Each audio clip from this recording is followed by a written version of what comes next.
ओम नमो श्री ज्योतिराजाय विवेकानंद सूरय सच्चिदौसुख स्वरूपाय स्वामिने तापहारिणे। ধ্যানের তত্ত্ব। ইতিহাসের প্রারম্ভ হইতে মনুষ্য সমাজে বহুবিধ অলৌকিক ঘটনার উল্লেখ পাওয়া যায়। বর্তমানকালেও যে সকল সমাজ আধুনিক বিজ্ঞানের পূর্ণালোকে বাস করিতেছে, তাহাদের মধ্যেও এইরূপ ঘটনার সাক্ষ্য প্রদানকারী মানুষের অভাব নাই। এইরূপ প্রমাণের অধিকাংশই বিশ্বাসের অযোগ্য, কারণ যে ব্যক্তিগণের নিকট হইতে এই সকল প্রমাণ পাওয়া যায়, তাহাদের অনেকেই অজ্ঞ, কুসংস্কারাচ্ছন্ন বা প্রতারক। অনেক ক্ষেত্রেই তথাকথিত অলৌকিক ঘটনাগুলি অনুকরণ মাত্র, কিন্তু ওইগুলি কিসের অনুকরণ যথার্থ অনুসন্ধান না করিয়া কোনো কথা একেবারে উড়াইয়া দেওয়া অকপট বৈজ্ঞানিক মনের পরিচয় নয়। যাহারা ভাষা বৈজ্ঞানিক, তাহারা মনোরাজ্যের নানা প্রকার অলৌকিক ব্যাপার পরম্পরা ব্যাখ্যা করিতে অসমর্থ হইয়া সেগুলির অস্তিত্বই একেবারে অস্বীকার করিতে চেষ্টা করে। অতএব যে সকল ব্যক্তির বিশ্বাস মেঘলোকের ঊর্ধ্বে কোনো পুরুষ বিশেষ অথবা দেবতাগণ তাহাদের প্রার্থনা পূর্ণ করেন, অথবা তাহাদের প্রার্থনায় প্রাকৃতিক নিয়মের ব্যতিক্রম করেন, তাহাদের অপেক্ষা পূর্বোক্ত বৈজ্ঞানিকগণ অধিকতর দোষী। কারণ শেষোক্তেরা বরং অজ্ঞতা বা বাল্যকালের ভ্রমপূর্ণ শিক্ষা প্রণালীর দোহাই দিতে পারে। এই শিক্ষা তাহাদিগকে এইরূপ দেবতাদের উপর নির্ভর করিতে শিখাইয়াছে। এই নির্ভরতা এখন তাহাদের অবনত স্বভাবের অঙ্গীভূত হইয়া পড়িয়াছে, কিন্তু পূর্বোক্ত ব্যক্তিদিগের দোহাই দিবার কিছুই নাই। সহস্র সহস্র বছর ধরিয়া লোকে এইরূপ অলৌকিক ঘটনাবলী পর্যবেক্ষণ করিয়াছে, উহার বিষয়ে বিশেষ রূপে চিন্তা করিয়াছে এবং পরে উহার ভেতর হইতে কতকগুলি সাধারণ তত্ত্ব বাহির করিয়াছে। এমনকি মানুষের ধর্ম প্রবৃত্তির ভিত্তিভূমি পর্যন্ত বিশেষ রূপে তন্ন করিয়া বিচার করা হইয়াছে।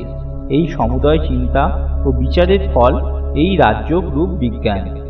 যে সকল ঘটনা ব্যাখ্যা করা দুরূহ, কতকগুলি আধুনিক বৈজ্ঞানিকের অমার্জনীয় ধারা অবলম্বন করিয়া রাজযোগ সেগুলির অস্তিত্ব অস্বীকার করে না, বরং ধীরভাবে অথচ সুস্পষ্ট ভাষায় কুসংস্কারাচ্ছন্ন ব্যক্তিগণকে বলে যে অলৌকিক ঘটনা, প্রার্থনার উত্তর, বিশ্বাসের শক্তি এগুলি যদিও সত্য, কিন্তু মেঘের ওপারে অবস্থিত কোনো দেবতা দ্বারা এ সকল ব্যাপার সংসাধিত হয়, এইরূপ কুসংস্কারপূর্ণ ব্যাখ্যা দ্বারা ওই ঘটনাগুলি বোঝা যায় না।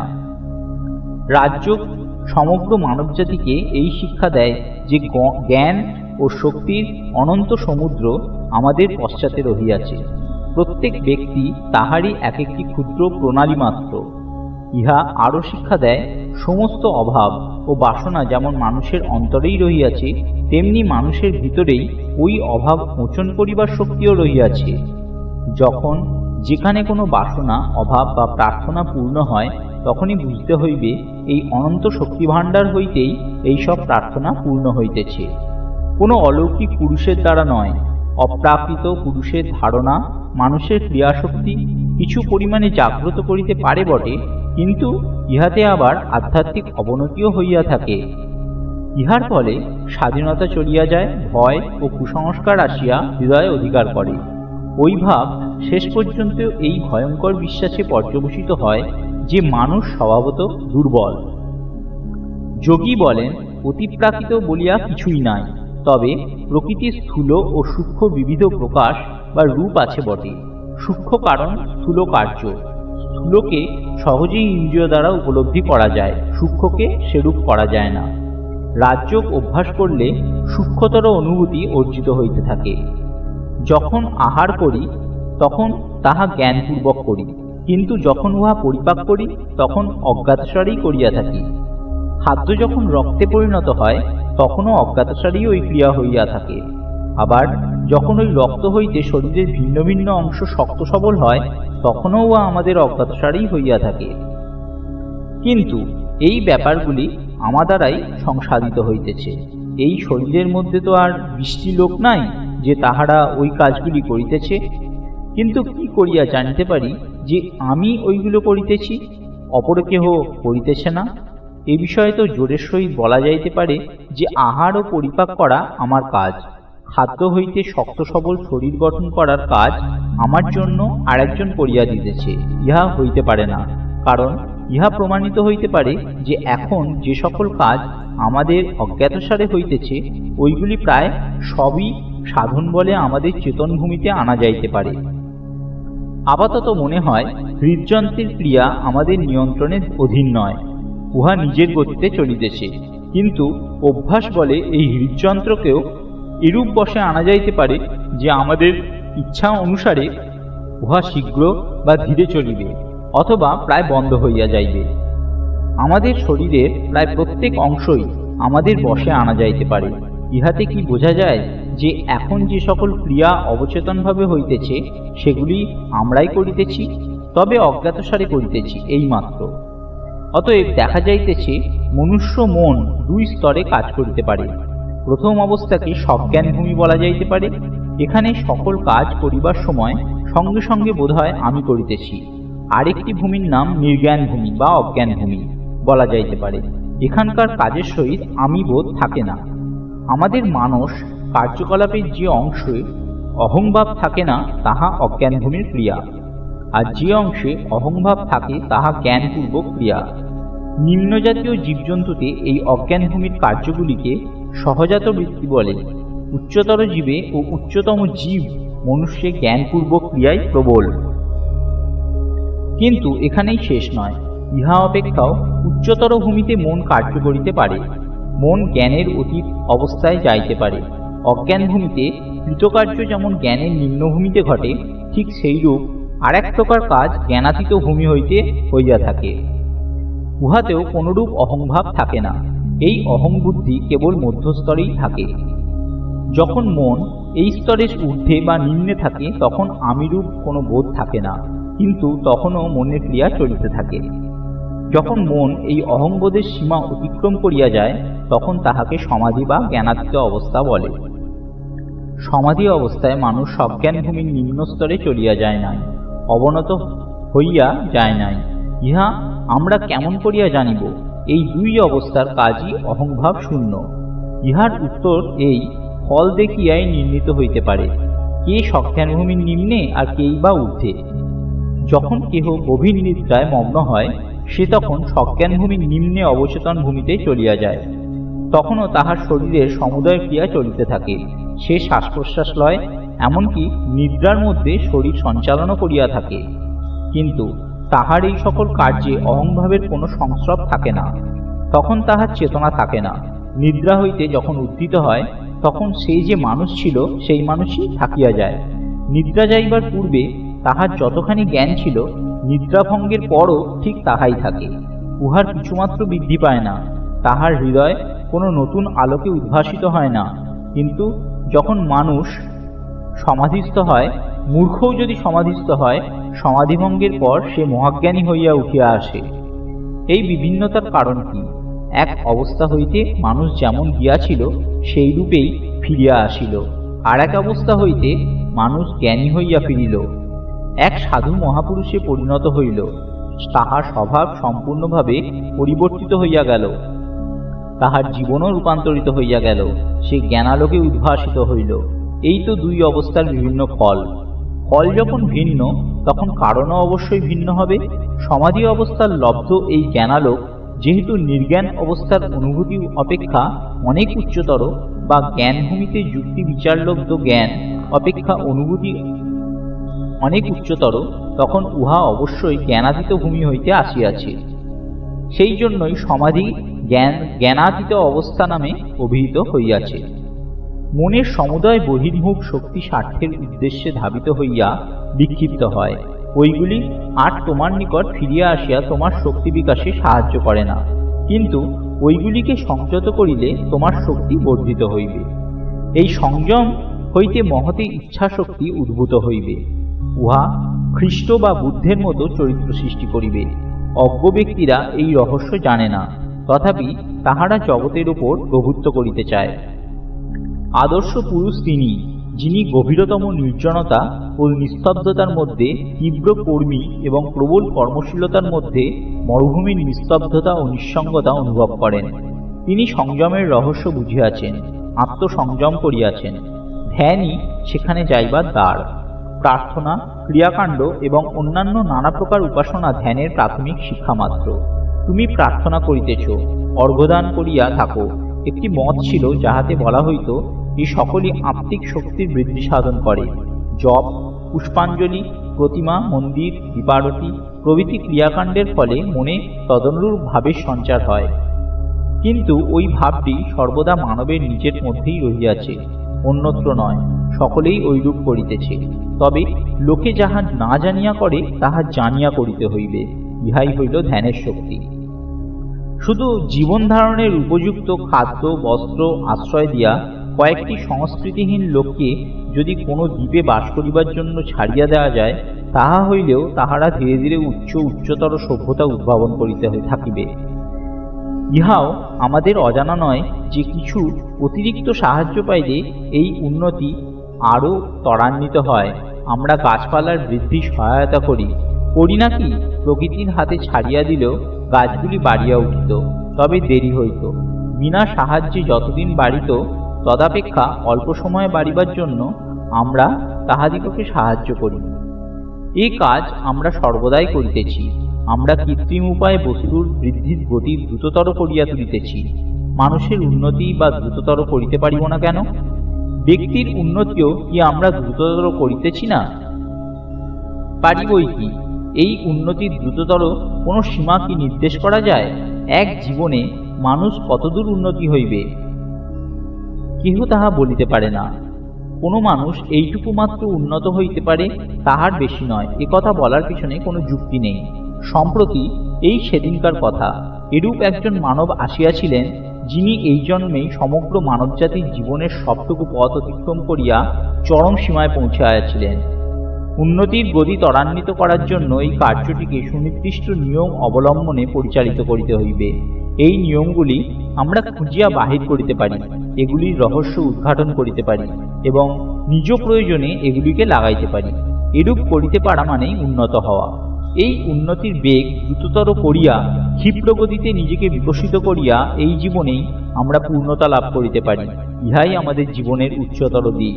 এবং যে বিজ্ঞান সহায়ে মন ও তাহার শক্তির অনুশীলন করা হয়, তাহার যথার্থ লক্ষ্য এই পূর্ণতা লাভ। অর্থ ও অন্যান্য জাগতিক বস্তু দান করিয়া অপরকে সাহায্য করা বা দৈনন্দিন জীবনে কিভাবে নির্ঝঞ্ঝাটে চলা যায় তাহা শিক্ষা দেওয়া, এই সব নিতান্তই তুচ্ছ আনুষঙ্গিক কার্যমাত্র। তরঙ্গের পর তরঙ্গের আঘাত সমুদ্রবক্ষে ইতস্তত বিক্ষিপ্ত ভাসমান কাষ্ঠখণ্ডের ন্যায় বাহ্য প্রকৃতির ক্রীড়াপুত্তলিকারূপ যুগ যুগ ধরিয়া মানুষকে অপেক্ষা করিতে না দিয়া তাহার পূর্ণত্বকে প্রকট করিয়া দেওয়াই এই বিজ্ঞানের উপযোগিতা। এই বিজ্ঞান চাই তুমি সবল হও, প্রকৃতির হাতে ছাড়িয়া না দিয়ে কাজটি তুমি নিজের হাতে তুলিয়া লও এবং এই ক্ষুদ্র জীবনের ঊর্ধ্বে চলিয়া যাও। ইহাই তাহার মহান উদ্দেশ্য। আমরা দেখতে পাই যে মানুষ কেবল তার যোগে কোনো তড়িৎবাহ এক স্থান হইতে অপর স্থানে প্রেরণ করিতে পারে, কিন্তু প্রকৃতি তাহার নিজের প্রচণ্ড শক্তিপ্রবাহ প্রেরণ করিতে কোনো তারের সাহায্য গ্রহণ করে না। ইহার দ্বারা প্রমাণিত হয় যে প্রবাহ চালাইবার জন্য তারের বাস্তবিক কোনো আবশ্যকতা নাই। তবে আমরা উহা ছাড়া কাজ করিতে পারি না বলিয়াই আমাদের তার প্রয়োজন। তড়িৎ প্রবাহ যেমন তারের সাহায্যে প্রেরিত হয়, ঠিক তেমনি স্নায়ুতন্ত্ররূপ তারের সাহায্যে শরীরের সর্ববিধ সংবেদন মস্তিষ্কে প্রেরিত হইতেছে ও মস্তিষ্কে হইতে কর্মপ্রচেষ্টা বহিরিন্দ্রিয়ে প্রেরিত হইতেছে। সুষুম্না মধ্যস্থিত জ্ঞানাত্মক ও কর্মাত্মক স্নায়ুতন্ত্রগুলি যোগীগণের ইরা ও পিঙ্গলা নাড়ী। প্রধানত ওই দুইটি নাড়ীর ভিতর দিয়াই পূর্বোক্ত অন্তর্মুখ ও বহির্মুখ শক্তিপ্রবাহদ্বয় চলাচল করিতেছে। কিন্তু কথা হইতেছে, কোনো তারের সাহায্য ব্যতীত মন কেন সংবাদ প্রেরণ করিতে পারিবে না অথবা প্রতিক্রিয়া করিবে না? প্রকৃতিতে তো এরূপ ব্যাপার ঘটিতে দেখা যাইতেছে। যোগীরা বলেন, এরূপ করিতে পারিলেই জড়ের বন্ধন অতিক্রম করা যাইতে পারে। ইহা করিবার উপায় কি? যদি মেরুদণ্ড মধ্যস্থিত সুষুম্নার ভেতর দিয়ে স্নায়ুপ্রবাহ চালাইতে পারো, তাহা হইলেই এই সমস্যার সমাধান হইবে। মনই এই স্নায়ুজাল নির্মাণ করিয়াছে, মনকেই ওই জাল ছিন্ন করিতে হইবে। কোনরূপ তারের সাহায্য ছাড়াই কাজ করিতে হইবে। তখনই সমুদয় জ্ঞান আমাদের আয়ত্ত হইবে, দেহের বন্ধন আর থাকিবে না। এই জন্যই সুষুম্না নাড়িকে জয় করা আমাদের এত প্রয়োজন। যদি এই শূন্য নালীর মধ্যে দিয়ে নাড়িজালের সাহায্যে ব্যতি রেখেই মানসিক প্রবাহ চালাইতে পারি, যোগীরা বলেন তাহা হইলেই এই সমস্যার সমাধান হইয়া গেল। যোগীরা আরও বলেন ইহা করিতে পারা যায়। মন একাগ্র করিবার ক্ষমতার তারতম্যই মানুষ ও পশুর মধ্যে প্রধান পার্থক্য। যে কোনো কাজে সাফল্যের মূল্যে আছে এই একাগ্রতা। একাগ্রতার সঙ্গে অল্প বিস্তর পরিচয় আমাদের সকলেরই আছে। ইহার ফল প্রতিদিনই আমাদের চোখে পড়ে। সঙ্গীত, কলাবিদ্যা প্রভৃতিতে আমাদের যে উচ্চাঙ্গের কৃতিত্ব, তাহা এই একাগ্রতা প্রসূত। একাগ্রতার ক্ষমতা পশুদের একরকম নাই বললেই চলে। যাহারা পশুদের শিক্ষা দিয়া থাকেন, তাহাদিগকে এই কারণে বিশেষ বেগ পাইতে হয়। পশুকে যাহা শিখানো হয় তাহা সে ক্রমাগত ভুলিয়া যায়। কোনো বিষয়ে একসঙ্গে অধিকক্ষণ মন দিবার ক্ষমতা তাহার নাই। পশুর সঙ্গে মানুষের পার্থক্য এখানেই। মন একাগ্র করার ক্ষমতা পশুর চেয়ে মানুষের অনেক বেশি। মানুষে মানুষে পার্থক্যের কারণও আবার এই একাগ্রতার তারতম্য। সর্বনিম্ন স্তরের মানুষের সঙ্গে সর্বোচ্চ স্তরের মানুষের তুলনা করিয়া দেখো, দেখিবে একাগ্রতার মাত্রার বিভিন্নতাই এই পার্থক্য সৃষ্টি করিয়াছে। পার্থক্য শুধু এখানেই। এখন প্রশ্ন হইতেছে, চেষ্টা করিয়া এই একাগ্রতা বাড়াইয়া তোলা ও ইচ্ছামতো তাহাকে নিয়ন্ত্রণ করা সম্ভব কিনা? যোগীরা বলেন হ্যাঁ, তাহা সম্ভব। তাহারা বলেন আমরা মনকে সম্পূর্ণ বশে আনতে পারি। নৈতিক দিক হইতে একাগ্রতার ক্ষমতা বাড়াইয়া তোলাও বিপদও আছে।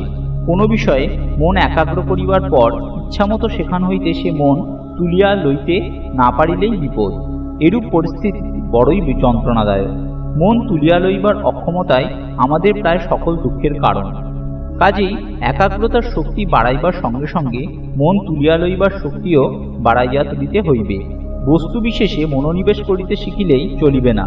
প্রয়োজন হইলে মুহূর্তের মধ্যে সেখান হইতে মন সরাইয়া লইয়া বিষয়ান্তরে তাহাকে নিবিষ্ট করিতে পারা চাই। এই উভয় ক্ষমতা সমভাবে অর্জন করিয়া চলিলে বিপদের কোনো সম্ভাবনা থাকে না। ধ্যানই এই বৃহৎ তরঙ্গগুলির উৎপত্তি নিবারণ করিবার এক প্রধান উপায়। ধ্যানের দ্বারাই মন বৃত্তিরূপ তরঙ্গগুলি প্রশমিত করিতে পারে। যদি দিনের পর দিন, মাসের পর মাস, বৎসরের পর বৎসর এই ধ্যান অভ্যাস করো, যতদিন না উহা তোমার অভ্যাসে পরিণত হয়, যতদিন না ওই ধ্যান আপনা হতেই আসে, ততদিন যদি এরূপ করো, তাহা হইলে ক্রোধ, ঘৃণা প্রভৃতি বৃত্তিগুলি নিয়ন্ত্রিত হইবে, সংযত হইবে। ধ্যানের দ্বারা চিত্রবৃত্তিগুলি নষ্ট হইলে যাহা অবশিষ্ট থাকে তাহাকে সূক্ষ্ম সংস্কার বা বাসনা বলে। উহা নাশ করিবার উপায় কি? উহাকে প্রতিপ্রস্রব অর্থাৎ প্রতিলোম পরিণামের দ্বারা নাশ করিতে হইবে। প্রতিলোম পরিণাম অর্থ কার্যের কারণে লয়। চিত্তরূপ কার্য যখন সমাধি দ্বারা অস্মিতা বা অহংকার রূপ স্বকারণে লীন হইবে, তখনই চিত্তের সহিত সূক্ষ্ম সংস্কারগুলিও নষ্ট হইয়া যাইবে। ধ্যানের দ্বারা এগুলি নষ্ট করা যায় না। এই উচ্চতর সমাধি ক্রমাগত অভ্যাস করিলে কি ফল হইবে? উহার ফলে আমাদের অস্থিরতা ও জড়ত্বের দিকে মনের যে একটা প্রবণতা ছিল, তাহা তো নষ্ট হইবেই, সঙ্গে সঙ্গে সৎ প্রবৃত্তিরও নাশ হইয়া যাইবে।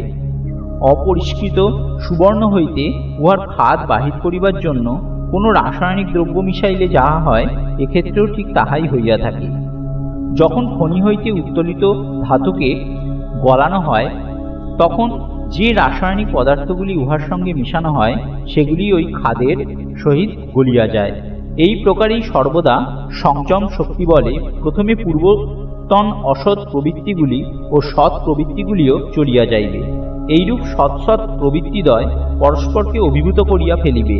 ভালো মন্দ সর্ববন্ধন বিমুক্ত হইয়া আত্মা স্বমহিমায় সর্বব্যাপী, সর্বশক্তিমান ও সর্বজ্ঞরূপে অবস্থান করিবেন।